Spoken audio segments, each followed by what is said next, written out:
संभल, जिसे जीत पाने का चांस हिंदुओं के पास आज बहुत कम है। प्लेसेस ऑफ वर्शिप एक्ट यहाँ पे लागू ही नहीं होता है। सेक्शन 4 सब क्लॉज 3 में लिखा हुआ है कि जो एएसआई द्वारा संरक्षित स्मारक है वहाँ पे प्लेसेस ऑफ वर्शिप एक्ट लागू नहीं होगा। क्या ये संभल इतना भी इम्पोर्टेंस रखता है हिंदुओं के लिए, और आज क्यों इसके लिए लड़ाई लड़ी जा रही है? कौन जिम्मेदार था इन दंगों के पीछे, और क्यों भला आज हिंदू कम्युनिटी इस जमीन की मांग कर रही है? की भी तो चोट आई है, तो वो चोट है वो सही हो जाएंगे। क्या उन्हें ये जमीन दोबारा मिल भी पाएगा, और क्या अब हिंदू कम्युनिटी अपने सारे डेमोलिश्ड हुए मंदिरों को वापस रिक्लेम करेगा? और अगर मैं कहूं कि उन्हें ये जमीन नहीं मिल पाएगी तो क्या इंपॉर्टेंस है संभल की वहां पे हो रहे इंसिडेंट और वहां पर आने वाले समय पर फैसले? चलिए जानते हैं आज इस वीडियो से। Anand, let me say it very clearly as I ever said it. Vishnu Jain is fighting to reclaim Sambhal. He is getting death threats. Gaurav Bhatia is fighting to reclaim Mathura. He is getting death threats. At what point will Indians stand up and say enough is enough? Ram Ram मित्रों, मैं सूर्यकांत दास स्वागत करता हूं आप सभी का आज इस वीडियो में। हमारे देश में आए दिन श्री रविश कुमार जैसे लोग एक माहौल बनाने में लग जाते हैं जिसे कहा जाता है डर का माहौल। और इस बार ये डर के माहौल का कारण है संभल का मंदिर, या फिर कह लीजिए जामा मस्जिद का सर्वे। और कुछ दिन बाद ये डर का माहौल शोक के माहौल में भी बदलने वाला है। अब ये इतना भी कम नहीं था कि कोर्ट ने ऑर्डर दे दिया अजमेर शरीफ के सर्वे के लिए। बताओ जरा, जिस बुलेट ट्रेन की स्पीड से यहाँ पर देश भर में सर्वे होने लगे, रविश कुमार और स्वरा भास्कर जैसे लोगों का क्या हाल होगा? जिन रविश कुमार के हिसाब से पुलिस वालों के ऊपर पत्थर फेंकने वाली महिलाएं यहाँ पर लोकतंत्र को बचा रही हैं। अब सोचो जरा, अगर ये लोग लोकतंत्र बचा रहे हैं तो उस हिसाब से तो ममता बनर्जी यहाँ पर संविधान की सुरक्षा कर रही है। जिस संभल के लिए आज इतनी बातें हो रही हैं उसकी हिस्ट्री क्या है, जिसके लिए दंगे हुए, पुलिस वालों के ऊपर पत्थर चले, तो क्या वो कभी एक मंदिर था जिसे तोड़कर मस्जिद में कन्वर्ट कर दिया गया, या फिर वो ऑलरेडी एक मस्जिद था जिसे आज मंदिर का नाम दिया जा रहा है? तो अगर हम हिस्टोरिकल एविडेंस को देखें, संभल का एविडेंस हमें 4 युगों तक मिलता है। हिंदू ग्रंथों के हिसाब से इसके हर 4 युगों में इंपॉर्टेंस है, जिसे सतयुग में संबलपुर कहा गया, त्रेता में महदगिरी, द्वापर में पिंगला और कलयुग में संभल नाम से जाना गया। यानी सोचिए, जिस प्लेस के बारे में 4 युगों में मेंशन है वो किसी रिलीजन के लिए कितना इंपॉर्टेंस रखता होगा। इस प्लेस की इंपॉर्टेंस तब और बढ़ जाती है जब हिंदुओं को ये पता हो कि इसी प्लेस पर उनके भगवान विष्णु जी का 10वां अवतार कल्कि अवतार का जन्म होने वाला हो। उस हिसाब से ये हिंदुओं के लिए एक हॉली और सेंटिफाइड इमोशनल प्लेस हो जाता है, जिसका रिलेशन उनके पास्ट, फ्यूचर और प्रेजेंट में। इवन इस प्लेस का कनेक्शन लास्ट सम्राट पृथ्वीराज चौहान जी से और अशोक सम्राट से भी है। ये प्लेस संभल दोनों ही राजा अशोक और चौहान के किंगडम का एक मेन पार्ट रह चुका है, जिस पर इन दोनों राजाओं ने काफी लंबे समय तक राज किया। गवर्नमेंट की रिकॉर्ड को माने तो 1065 AD में सम्राट पृथ्वीराज चौहान जी ने इस मंदिर का निर्माण किया, और आगे जाकर कई सारे राजा जैसे कि राजा जगत सिंह, राजा विक्रम सेन के पोते राजा नाहर सिंह ने अपने रूलिंग पीरियड में इस मंदिर का कई बार रेनोवेट कराया। ये मंदिर उस समय का एक मॉडर्न मार्वल था, जिसका जिक्र यहाँ पर खुद मुगल्स अपने बुक तुजू के बाबरी में भी करते हैं। संभल एरिया के इस मंदिर का नाम हरियर था, और इसके आसपास और कई सारे मंदिर थे। इनमें से और एक मंदिर था जो कि शिव मंदिर था, और इन मंदिरों के आसपास टोटल 68 टेंपल आर्किटेक्चर थे, साथ ही 19 कूप यानी कि कुएं भी थे। अब जिस प्लेस की मेंशन यहाँ पर हिंदू स्क्रिप्चर्स में,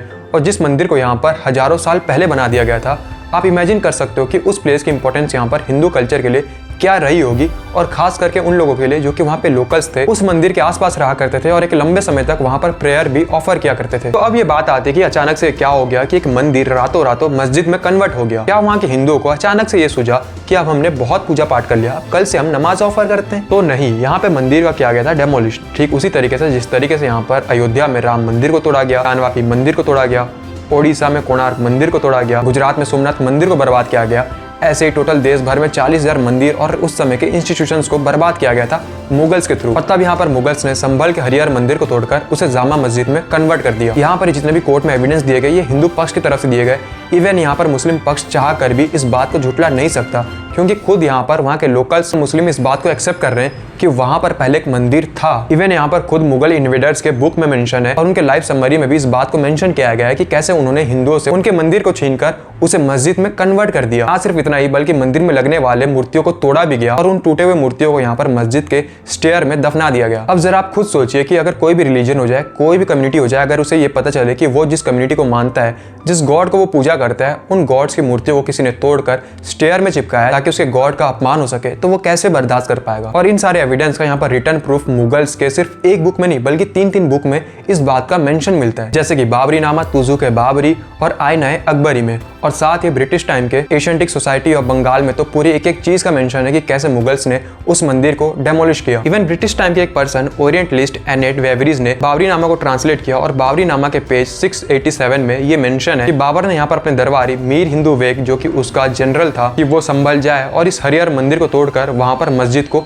निर्माण करे। और जब मंदिर को तोड़कर यहाँ पर मस्जिद बनाया गया तो इस मस्जिद का नाम दिया गया जामा मस्जिद। इवन मस्जिद के इंस्क्रिप्शन में इस बात का मेंशन है कि कैसे बाबर ने इस्लामिक कैलेंडर के हिसाब से 933 हिजरी में यानी कि 1529 एडी में इस मंदिर को तोड़कर मस्जिद में कन्वर्ट किया। इस बाबरनामा के 687 में इस बात का भी मेंशन है कि खुद यहाँ पर बाबर जुलाई 1529 को संभल आता है और इस मंदिर को डेमोलिश होता हुआ देखता भी है। आईना अकबरी के रिकॉर्ड्स के अनुसार तो बाबर को यह भी पता था कि यहाँ पर हिंदू की सेंटिमेंट है और उसे इस बात का भी नॉलेज था कि हिंदू के स्क्रिप्चर में यह भी लिखा हुआ है कि यहाँ पर विष्णु के 10वें अवतार कल्कि अवतार का जन्म होने वाला है। पर जरा आप सोचिए कि उसे हिंदुओं का, हिंदू गॉड का कितना रेस्पेक्ट था, कितना फिक्र था कि भगवान यहाँ पर धरती पे आए ही ना, उन्हें कोई कष्ट ना हो, इसलिए वहां पर वो सारे हिंदुओं को, सारे काफिरों को कन्वर्ट कर लिया। अब उसने भी सोचा होगा कि चलो तुमने बहुत पूजा पाठ कर लिया हिंदुओं, कल से तुम यहाँ पर नमाज अदा करोगे, क्योंकि कुछ यूट्यूबर्स की अगर हम माने तो मुगल्स ने तो यहाँ पर पूरे देश भर में घूम घूम कर मंदिर बनाया था। सबसे इंपॉर्टेंट डॉक्यूमेंट मैं आपके सामने पढ़ के बताना चाहता हूँ। ये अबुल फजल ने आईने अकबरी लिखी है, जो अकबर के कोर्ट मास्टर थे 1589 से 1600 के दशक में। और इसके पेज नंबर 281 पे इस किताब में क्या लिखा हुआ है वो आपके सामने पढ़ के बता रहा हूँ, quote unquote. In the city of Sambhal is a temple called Harimandal, temple of Vishnu, belonging to a Brahmin from among whose descendants the 10th avatar will appear in this spot। Babar ने अपने पूरे लाइफ टाइम में 3 बड़े बड़े मस्जिद बनाए, जिनमें से 2 तो हिंदू मंदिरों को ही तोड़ के बनाया गया था, जिनमें से एक अयोध्या का राम मंदिर था और दूसरा संभल का हरिहर मंदिर। अब बात यह आता है कि क्या ये मंदिर कभी हिंदुओं को मिल पाएगा। एक्चुअली में इस मंदिर के प्रूफ यहाँ पर इतने ज्यादा हैं, जितने प्रूफ्स यहाँ पर अयोध्या के राम मंदिर के लिए नहीं था, उससे काफी अधिक प्रूफ्स तो यहाँ पर इस संभल के मंदिर हरिहर के लिए। क्योंकि खुद यहाँ पर मुगल्स अपने बुक में मेंशन कर रहे हैं कि किस तरीके से उन्होंने हिंदुओं के इस मंदिर को तोड़कर मस्जिद बनाया था। तो क्या यहाँ पर आपको पता है कि कैसे यहाँ पर इस मंदिर का सर्वे स्टार्ट हुआ। संभल शहर से 25 किलोमीटर दूर कैला देवी मंदिर के पुजारी ऋषि राजगिरी जी हैं, जिन्होंने यहाँ पर हरिशंकर जैन जी को अप्रोच किया इस मंदिर के लिए और उन्हें यहाँ पर कुछ बुक्स दिए इस मंदिर से रिलेटेड, जो कि इस बात को साबित करते थे कि आज के टाइम पर यह मस्जिद एक टाइम पर हरिहर मंदिर था। और ये हरिशंकर जैन जी वही हैं जिन्होंने यहाँ पर अयोध्या के राम मंदिर के लिए हिंदुओं की तरफ से लड़ाई लड़ी थी। और हरिशंकर जैन जी के बेटे विष्णु शंकर जैन जी यहाँ पर हिंदुओं के पक्ष में इस लड़ाई को लड़ रहे हैं और यहाँ संभल का सर्वे कराने का जिम्मा इन्होंने उठाया। तो आज ये जो सर्वे के न्यूज आ रहे हैं या फिर जो आज ये सर्वे हो रहा है, ये सर्वे आज से 1 महीने पहले ही हो चुके होते, पर जैसे ही ASI की टीम वहां पर पहुंची सर्वे करने के लिए, उनके ऊपर भाईजानों ने पत्थर फेंकना स्टार्ट कर दिया। अब आप खुद बताओ कि यहाँ पर ASI की गलती खुद नहीं है, बिना भाईजान के परमिशन के वो उस इलाके में घुस कैसे गए। और ये पहली बार नहीं हुआ, हिस्ट्री में कई बार इस मंदिर के लिए सर्वे और कोर्ट की लड़ाई लड़ी जा चुकी है। जैसे कि आज से ऑलमोस्ट 150 साल पहले 1878 में छेदा सिंह नाम के एक पर्सन ने पहली बार मुरादाबाद के कोर्ट में इस मंदिर के लिए मुकदमा लड़ा। पर एज वी ऑल नो उस समय गवर्नमेंट थी ब्रिटिशर्स की, और उस समय क्या हुआ होगा अब तक तो आपने अंदाजा लगा लिया होगा। जी हाँ, सही अंदाजा लगाया आपने, उस समय इस पिटिशंस को खारिज कर दिया गया। पर इस मुकदमा के एग्जैक्टली 1 साल बाद 1879 में आर्कियोलॉजिकल सर्वे ऑफ इंडिया ने ASI ने एक रिपोर्ट पब्लिश किया, जिसमें इस बात का क्लियरली मेंशन था कि पहले एक मंदिर था जिसे कन्वर्ट करके मस्जिद बनाया गया है। तो इस रिपोर्ट का बेस क्या था, तो खुद यहाँ पर एक ब्रिटिशर आर्कियोलॉजिस्ट ACL कार्ले ने 1874 में इस पूरे संभल एरिया का सर्वे किया था और उन्होंने यहाँ पर पहली बार इस बात का रिवील किया था कि ये एक पहले मंदिर ही था। और इन्हीं के इस रिपोर्ट को बेस मानकर tour in the central Doab and Gorakhpur ने 1874 में इस डॉक्यूमेंट्री को पब्लिश किया था। कार्ले ने अपनी डॉक्यूमेंट्री में क्लियरली मेंशन किया था कि ये एक मंदिर था और आज भी इसके मस्जिद बनने के बाद इसकी बेस हिंदू मंदिर है, जिनके पिलर्स पर ये खड़ा हुआ है। रेड कलर के पिलर्स जिन्हें यहाँ पर पुट्टी मारकर छुपाया गया था ताकि ये पता न चले कि ये कभी एक मंदिर था। इसके ऑलमोस्ट 90 साल बाद 1966 में इंडियन गवर्नमेंट ने यहाँ पर एक टीम क्रिएट किया, जिसको यहाँ पर सर्वे के लिए भेजा गया इस मस्जिद में। और यहाँ पर उन टीम्स ने क्लिक किए कुछ फोटोज जो कि शो करता था वहाँ पर एक मंदिर था और इवन वहाँ पर एक प्राचीन कुआं भी था, कुछ बचे कुछ स्ट्रक्चर और हिंदू विष्णु मंदिर के ऊपर खड़ा मस्जिद। अब इस पीरियड के एग्जैक्टली 10 साल बाद 1976 जहाँ पे हिंदू पक्ष और मुस्लिम पक्ष के बीच इस मंदिर को लेकर गर्मा गर्मी हो गई और एक हिंदू व्यक्ति ने यहाँ पर एक मौलवी साहब को बेरहमी से कूट दिया। अब बताओ जरा ऐसा कोई करता है क्या? और इतने गंदे तरीके से पीटा कि बेचारे मौलवी साहब जी की जान चली गई। इसलिए यहाँ पर 1 महीने के लिए कर्फ्यू लग गया और इसके बाद हिंदुओं को उस इलाके में जाने से ही पूरी तरीके से रोक दिया गया। बताइए जरा, जब भाईजान ऐसे कुछ काम करते हैं तो उन्हें ओपनली पूरी तरीके से खुली छूट मिलती है, उस इलाके में, उस मोहल्ले में वो आराम से घूमते हैं, पर यहाँ पर हिंदुओं को ही अपने मंदिर में जहाँ पे वो जाते थे वहीं से ही वर्जित कर दिया गया। और अब जब 2024 नवंबर में ASI की टीम वहाँ पर पहुंची सर्वे के लिए, तो ASI के टीम के ऊपर ही पथराव स्टार्ट हो गया। इवन यहाँ पर पुलिस वालों को भी पत्थर पड़े हैं, उन्हें भी चोटें आई है। पुलिस वालों को अपनी जान बचाकर भागना पड़ा है उस इलाके से।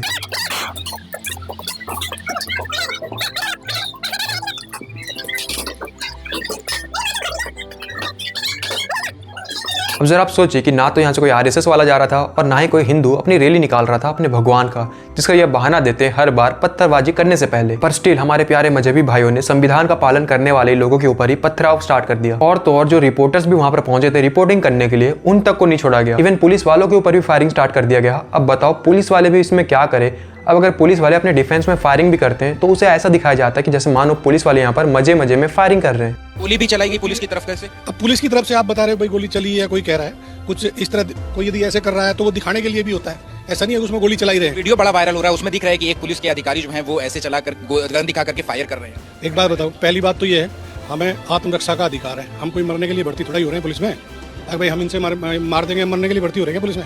अरे भैया हमारे बच्चे हैं, परिवार है, हमारा परिवार नहीं है। अब इनके लिए ये एक पढ़े लिखे आदमी को और एक इस तरह के जाहिल मार देंगे, एक जीवन खत्म होता है, पूरा परिवार, पूरी फैमिली है पुलिस वाले की। आप पुलिस पे पुलिस, अरे आप सिचुएशन देखिए ना, क्या सिचुएशन थी पुलिस की। जितने भी शांतिदूत यहाँ पर फायरिंग स्टार्ट किए थे, उन्होंने अपनी फायरिंग में 3-4 अपने ही बंदों को टपका दिया। बताओ कितने नूब तरीके से फायरिंग कर रहे थे कि अपने शांतिदूत भाइयों को खुद ही बजा दिए, जिसका सोशल मीडिया पर अफवाह उड़ाया गया, फेक न्यूज तक फैलाया गया कि पुलिस के फायरिंग में इन शांतिदूतों की जान गई है। पर जब यहाँ पर कॉल रिकॉर्डिंग्स लीक हुए इन शांतिदूतों का, तो यहाँ पर पता चला कि इन्होंने पहले से प्री प्लान बना के रखा था पुलिस वालों के ऊपर फायरिंग करने के लिए। इवन ये शांतिदूत दूर दराज से अपने दोस्तों और मित्रों को इन्वाइट कर रहे थे कि तुम भी आकर हमें ज्वाइन करो, हमारे पास कुछ सामान है फायरिंग के लिए। यहाँ पे जब एक रिपोर्टर ने एक महिला से ये पूछा कि आपकी सोसाइटी की तरफ से पथराव क्यों हुआ, तो पता है उसने क्या आर्ग्यूमेंट दिया? उसने कहा कि पथराव ही तो किए, पत्थर लगे, चोट लगे, वो तो ठीक हो जाएगा जी, पर आपने तो हमारे लोगों को ही मार दिया, अब बताओ वो वापस थोड़ी आएंगे। आर्ग्यूमेंट सुनो कि ये ओके है कि तुम अगर किसी को पत्थर मार के मार दो, उसकी जान ले लो, वो ओके। वालों की भी तो चोट आई है। वो चोट है, वो सही हो जाएंगे। चोट है, जिसका गया वो तो गया दुनिया से, वो तो वापस ना आएगा। तो फिर क्यों ऐसा पथराव क्यों ऐसा कुछ करना? पथराव ही तो कर रहे थे, कोई तुम्हें जान से थोड़ी मार रहे थे। आर्ग्यूमेंट को नोटिस करो कि तुम पहले किसी को पत्थर फेंको और अगर वो अपने डिफेंस में, सेल्फ डिफेंस में गन फायरिंग कर देता है तो उसमें तुमको दिक्कत हो रही है। मैं हूं कि जो स्क्रिप्ट लिखने के बाद भी कैमरा के सामने कॉन्फिडेंसली बात नहीं कर पाता, और ये महिला कॉन्फिडेंसली ऐसी बातें कर रही है, वो भी कैमरा के सामने।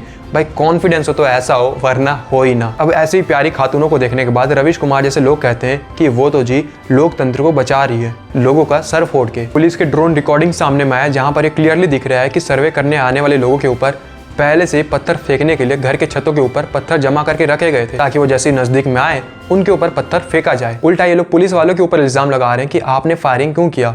अब आप खुद सोचिए कि आप उस लोकेशन में हो, अगर आपके ऊपर ये लोग पथराव करें और आपके हाथ में अगर गन्स है या फिर सेल्फ डिफेंस करने का कुछ और साधन है, तो क्या आप अपनी सेल्फ डिफेंस ना करोगे?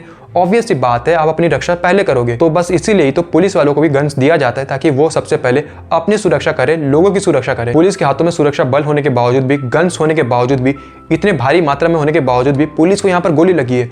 और पुलिस के लिए, खास करके पुलिस के लिए कुछ खास इंतजाम हुए थे, जरा उसे देखो। हैं कि आप भीड़ के जो बलवाई थे, पत्थरबाज थे, उनका क्या मकसद था, उनका क्या उद्देश्य था? पुलिस वालों के पांव में गोली लगी है और इस तरीके की ये जो है, जो उनका जो उद्देश्य था।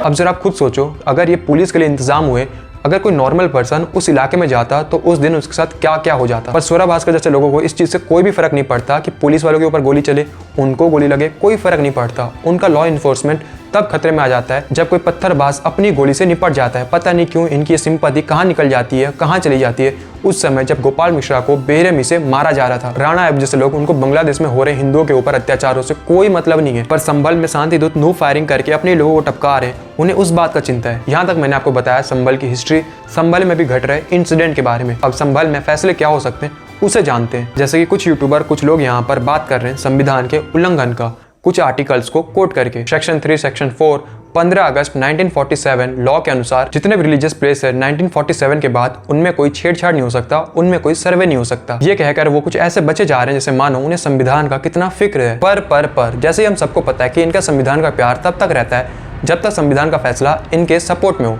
जैसे ही संविधान का फैसला इनके अगेंस्ट में जाता हुआ दिखता है तो फिर ये लोग पत्थर उठा लेते हैं। ये लोग जिस आर्टिकल और जिस सेक्शन 3-4 की दावा कर इस बात से बचते हुए दिख रहे हैं, उसी सेक्शन में ये भी लिखा हुआ है वो वर्शिप प्लेस जो कि ASI के अंडर में आता है, उसके ऊपर 1947 के लॉ इंप्लीमेंट ही नहीं होते। ASI ने इस प्लेस को वर्शिप एक्ट इंप्लीमेंट होने के 27 साल पहले ही 1920 में ही अपने नाम कर लिया था। तो उनका ये आर्ग्यूमेंट तो यहीं पे डिबंक हो जाता है। इवन ASI तो खुद यहाँ पर चाहता है कि वो इस मस्जिद को अपने अंडर में लेकर उसका सर्वे करे, पर जैसे ASI वहां पर पहुंचता है तो प्यारे प्यारे भाईजान वहां पर उनके ऊपर पथराव करना स्टार्ट कर देते हैं। ASI के अंडर हमारे देश के सारे मॉन्यूमेंट आते हैं, पर हमारे प्यारे भाईजान जिस चीज पे अपना कब्जा मान लेते हैं ASI क्या हो जाए उसे कोई भी उनसे छीन नहीं सकता। एंशिएंट मॉन्यूमेंट 1958 सेक्शन 16 में ये लिखा हुआ है कि अगर कोई भी मॉन्यूमेंट अगर वो अनसर्टिफाइड है और वो ASI के अंडर में आता है तो ASI उस प्लेस को अपने अंडर में लेगा, उसका सर्वे करेगा और जो उसका एक्चुअल मालिक होगा या फिर जो उस प्लेस को ओन करता होगा उसे सौंप देगा। इस बात को आप कुछ ऐसा समझिए कि मुसलमान का कोई रिलीजियस प्लेस है जिसे हिंदुओं ने कैप्चर करके रखा है इलीगल तरीके से, तो ASI उसे पहले अपने अंडर में लेगी, उसका सर्वे करेगी और जहां से वो बिलोंग करता था यानी कि मुस्लिमों के पास से उन्हें वो सौंप देगा। तो ठीक यहाँ पर संभल का ये एरिया भी ASI के अंडर आता है, पर हमारे प्यारे भाईजान वहां पर ASI की बातों को मानने से ही इनकार कर दे रहे हैं। बताओ, अब संविधान की बातों को ही नहीं मान रहे। ASI की तो और एक रूल है कि अगर कोई भी मॉन्यूमेंट उसके अंडर में आता है तो कोई भी पर्सन बिना उसके अनुमति के वहां पर कोई भी डेवलपमेंट नहीं कर सकता। पर हमारे प्यारे भाई वहां पर ग्रिल्स लगा रहे हैं, टाइल्स बिछा रहे हैं, वहां के एविडेंस को छुपाने में लगे हैं। जब लेफ्ट विंग और लिबरांडो ने यहाँ पर कुछ आर्गुमेंट नहीं दे पाया तो उन्होंने यहाँ पर एक नैरेटिव को क्रिएट किया कि क्या करोगे अपनी जमीन को वापस लेकर, पास्ट की बीती हुई बातें उसे भूल जाओ। अच्छा, ये वही लोग हैं कि अगर मान लीजिए इनके पूर्वजों ने कभी एक जमीन खरीदा होगा और इन्हें इस चीज का पता चल गया होगा तो ये अपने पूरे खानदान से लड़ झगड़ कर उस जमीन को हथिया लेंगे और यहाँ पर ज्ञान दे रहे हैं दूसरे को कि अपनी मंदिरों को वापस क्यों मांग रहे हो। वाह जी वाह। मंदिर सिर्फ यहाँ पर एक जमीन का टुकड़ा नहीं है, वो आपके कल्चर, आपके आइडेंटिटी और आपकी सभ्यता को रिप्रेजेंट करता है। एक मंदिर सभ्यता का हब होता है किसी भी रिलीजियंस के लिए। अगर कोई पर्सन अपनी सभ्यता से डिस्कनेक्ट होता है, उसे अपनी सभ्यता का पता नहीं होता, तो ना तो उसे अपनी पास्ट का पता होता है और पास्ट के पता ना होने की वजह से उसकी प्रेजेंट और फ्यूचर दूसरों के मन मुताबिक बनता है। बात यहाँ पर सिर्फ उस जमीन के टुकड़े को वापस लेने से नहीं है, बात है उस कम्युनिटी के सेंटिमेंट से जुड़े, उसके प्राचीन आस्थाओं से जुड़े। अगर ये सिर्फ एक जमीन का टुकड़ा ही होता तो इसे भूल जाते, कोई बात नहीं, पर वो मंदिर जो कि किसी रिलीजन के पास्ट, प्रेजेंट और फ्यूचर से जुड़ा हो, वो किसी भी रिलीजन के लिए अट्रैक्शन ऑफ पॉइंट बन जाता है। और जो लोग ये आर्गुमेंट दे रहे हैं कि हिंदू अपनी जमीन वापस क्यों मांग रहा है, वो एक बार क्यों ये नहीं कहते कि क्यों हिंदुओं की जमीन के ऊपर कब्जा किया गया, क्यों ना उनकी जमीन को उन्हें वापस लौटा दिया जाए। पर ये बात ये कभी नहीं कहेंगे। कभी आपने ये सुना है कि किसी हिंदू ने मुसलमान की जमीन के ऊपर कैप्चर कर लिया, या कोई हिंदू सऊदी अरब में जाकर इलीगल तरीके से वहां पर मुस्लिमों के जमीन को हथिया लिया? कभी भी नहीं सुना होगा, क्योंकि ना तो ये पॉसिबल है और ना तो कोई हिंदू ऐसा करेगा। और अगर करता भी है तो वो जमीन डेडिकेट है मुस्लिम को और वो जमीन उनके रिलीजन से जुड़ा हुआ है, तो वो जमीन उन्हें ही मिलना चाहिए। तो ठीक उसी तरीके से यहाँ पर ये जमीन जुड़ा हुआ है हिंदू कम्युनिटी से, तो यहाँ पर भी वो जमीन मिलना चाहिए हिंदुओं को। हमारे देश में कुछ अपोजिशन लीडर हैं जैसे कि अखिलेश यादव, राहुल गांधी जी, जो कि इन सब चीजों में भी फेक न्यूज फैलाना चाहते हैं, ये कहकर कि इन सब चीजों में सेंट्रल गवर्नमेंट या यूपी गवर्नमेंट का इन्वॉल्वमेंट है। हम तो हिंदुओं के दुश्मन हैं, मुसलमानों के हैं और फक्र के साथ मुसलमानों के साथ हैं, उसमें है क्या? हम तो हैं। हमारी तो मैगजीन में अपराधियों की पार्टी है ही, मैगजीन में, टीवी पर जहाँ देखिए वहाँ पर मुलायम सिंह के अपराधी हैं, लाल सेना के अपराधी, हम तो हैं ही अपराधी। पूरी गलती है तो वो सरकार की है। सर्वे जब एक बार हो चुका था फिर दोबारा सर्वे क्यों करना? और अगर दोबारा सर्वे भी करना था तो आपस में बैठ करके बातचीत की जा सकती थी। बातचीत कर करके जो बातें रह गई थी उनका दोबारा सर्वे कराया जा सकता था। सर्वे के खिलाफ नहीं थी, लेकिन जिस तरह का सर्वे करते समय जो टीम के पीछे नारे लगा रहे थे, क्या उनके खिलाफ कोई कार्रवाई हुई? पर एक्चुअली में सेंट्रल गवर्नमेंट तो बहुत दूर की बात है, इवन यूपी गवर्नमेंट का भी इन सब चीजों में एक पॉइंट का भी इन्वॉल्वमेंट बिल्कुल नहीं है। सर्वे करने के रिपोर्ट्स पास होते हैं कोर्ट से, और कोर्ट के बिल पास करने से ही सर्वे हो सकते हैं, ना कि किसी गवर्नमेंट के कहने पर। हालांकि यहाँ पर इस केस के ऊपर 29 नवंबर फ्राइडे के दिन स्टे लग गया और इसके ऊपर अगली सुनवाई होगी 14-15 नवंबर को। पर उससे पहले कुछ लोग ऐसे भी होंगे जो कि ट्राई करेंगे किसी तरीके से देश के माहौल को बिगाड़ने की। तो याद है कि आज से 2 साल पहले ज्ञानवापी में क्या हुआ था। ज्ञानवापी के सर्वे में जब ये कंफर्म हो गया कि वहां पर एक शिव मंदिर है, शिवलिंग है, तो उस केस को पूरी तरीके से डाइवर्ट कर दिया गया नुपुर शर्मा के ऊपर। और पूरे देश भर में जो कुछ भी हुआ वो हम सबको पता है, जिसके लिए राजस्थान का कन्या मिश्रा हो जाए या फिर पूरे देश भर में किसी भी जगह में अगर कोई भी पर्सन स्टोरी लगा रहा था उस चीज को सपोर्ट करता हुआ या नूपुर शर्मा को सपोर्ट करता हुआ, तो अगले दिन बेचारे को बेरहमी से मार दिया जा रहा था और ये पूरी तरीके से केस डाइवर्ट हो गया इन सब चीजों के ऊपर। इसलिए हमारे प्यारे शांतिदत्त भाई यहाँ पर ट्राई करेंगे इस केस को किसी तरीके से डाइवर्ट करने के लिए। तो इसीलिए अगर आप किसी शांतिदत्त भाइयों से अभी मिलना जुलना भी करते हो और आपको वो ट्रिगर करे इस पॉइंट के लिए, तो भी आपको इन सब चीजों में पढ़ना नहीं है, इन सारी चीजों से बचते हुए वहां से निकल जाना है। और हमारे देश के एजुकेटेड मुसलमानों को भी ये समझना चाहिए कि वो प्लेस डेडिकेटेड है हिंदुओं के लिए, तो उन्हें वो प्लेस लौटा देनी चाहिए। मुझे आज भी याद है जब राम मंदिर का रेनोवेशन हुआ था तो मैंने अपने क्लासमेट मुस्लिम दोस्त से ये पूछा था कि तेरा क्या ओपिनियन है राम मंदिर के लिए। तो उसने मुझे उस समय कहा था कि ये मंदिर तुम्हारा ही था, तुमसे धोखे से छीन लिया गया था, तो ये तुम्हें मिल गया, इस चीज से हमें कोई भी दिक्कत नहीं है। इसलिए तो हमारे देश के प्यारे मुसलमान पढ़े लिखे भाइयों को यहाँ पर साथ देने चाहिए लॉ एंड ऑर्डर्स का, ना कि किसी अफवाह का। ज्ञानवापी केस के ऊपर जैसे नूपुर शर्मा को यहाँ पर टारगेट किया गया था, तो ठीक इसी तरीके से संभल के इस केस के लिए आज यहाँ पर टारगेट किया जा रहा है विष्णु शंकर जैन जी को, और उन्हें लगातार डेथ थ्रेट्स आ रहे हैं। जो मेरे लौटने का वीडियो था उसको जाने का वीडियो बता के पूरे देश में भ्रम फैला दिया गया। विष्णु शंकर जैन जय श्री राम के नारे लगाते हुए गए, जिसकी वजह से दंगा हो गया। वहां पे 8:30 बजे से लेकर 11 बजे तक नारे तकबीर अल्लाह अकबर के नारे लगते रहे। पुलिस के ऊपर अटैक होता रहा, कितने पुलिस पर्सन्स घायल हुए, मीडिया पर्सन्स घायल हुए, आगजनी की गई, टीयर गैसेस आंसू गैस किए गए। उसके बीच में हम लोग ऊपर वहां पे अपने कमीशन का काम कर रहे थे। और जब वहां से मैं लौटा, चारों तरफ से ऐसे हालात के बीच में एक ऐसी गली थी जो सेफ पैसेज माना जा रहा था, वहां से मुझे एसएचओ कोतवाली ने निकाला, तो वहां पे मुझे लोगों ने देख के भावुक होकर जय श्री राम के नारे लगाए। वो आपको कमीने लग गए और झूठ कर दिया गया पूरे देश में कि इसकी वजह से दंगा हो गया। यो जिस तरह की धमकियां मिल रही हैं, और अगर मुझे कुछ होता है तो इन सब के जिम्मेदार अखिलेश यादव, समाजवादी पार्टी की मीडिया सेल, ओवैसी, वहां के मेंबर ऑफ पार्लियामेंट, ये सारे लोग जिम्मेदार। सोचिए लॉ एंड ऑर्डर्स होने के बाद भी आज हमें इतना टाइम लग जा रहा है, 500 साल का इंतजार करना पड़ रहा है अपनी खुद की चीजों को वापस लेने के लिए। और लॉ एंड ऑर्डर्स के होने के बावजूद भी वक्त वोट जैसे ऑर्गेनाइजेशन यहाँ पर किसी भी प्लेस में जाकर किसी भी पर्सन के लैंड को इलीगल तरीके से कैप्चर कर लेते हैं। तो सोचिए उस समय आज से 500 साल पहले क्या हुआ होगा उन लोगों के साथ जिन्होंने अपने धर्म के लिए, अपने मंदिर के लिए उस समय आवाज उठाया होगा। ज्यादा पुरानी बातें क्यों करें, कश्मीर को ही देख लो। कश्मीर में ऐसे बहुत सारे शिव मंदिर थे जिन्हें आज तोड़ दिया गया, और वहां पर ये सारे कब हुए, आज से 30 साल पहले। 600 साल पहले की बात है कि यहाँ पे कुछ मंदिर बनाया हुआ था, जिसकी वजह कुछ निशानियां यहाँ पे देखने को मिल रही है। इसको हम कश्मीरी में बोलते हैं, इसको हम पतलपल बोलते हैं। पतलपल की यहाँ पे कुछ निशानियां हैं, जैसे कि शिव बने हुए 1 2 3 लोग जो है इसकी पूजा करते थे। और वहां पर एक समय पर एक प्रसिद्ध काली माता जी का मंदिर भी था, उसे तोड़कर तो प्रॉपर एक मस्जिद में कन्वर्ट कर दिया गया। पर अब हमें सोसाइटी में और देश में बदलाव होता हुआ दिख रहा है, जहां पर डेवलपमेंट्स को भी ध्यान दिया जाता है और हिंदुओं के बातों को भी इंपॉर्टेंस दिया जाता है। जहां पे राम मंदिर को हिंदुओं को 500 साल बाद लौटाया जाता है, तो वहीं पे दूसरी तरफ डेवलपमेंट के तौर पर हमारी कंट्री खुद यहाँ पर G20 को इंडिया में ही होस्ट करता है, और इंडिया के इंटरनल मैटर्स को भी यहाँ पर इंपॉर्टेंस दिया जाता है। एक समय ऐसा भी था जब हिंदुओं को यहाँ पर इग्नोर कर दिया जाता था, पर आज उन हिंदुओं के लिए भी काम किया जा रहा है। संभल तो ठीक से स्टार्ट भी नहीं हुआ था, अब तो अजमेर के लिए भी सर्वे के नोटिस आ चुके हैं। अब आप खुद बताओ कि आपको इससे बढ़िया, इससे तेज डेवलपमेंट और क्या ही चाहिए।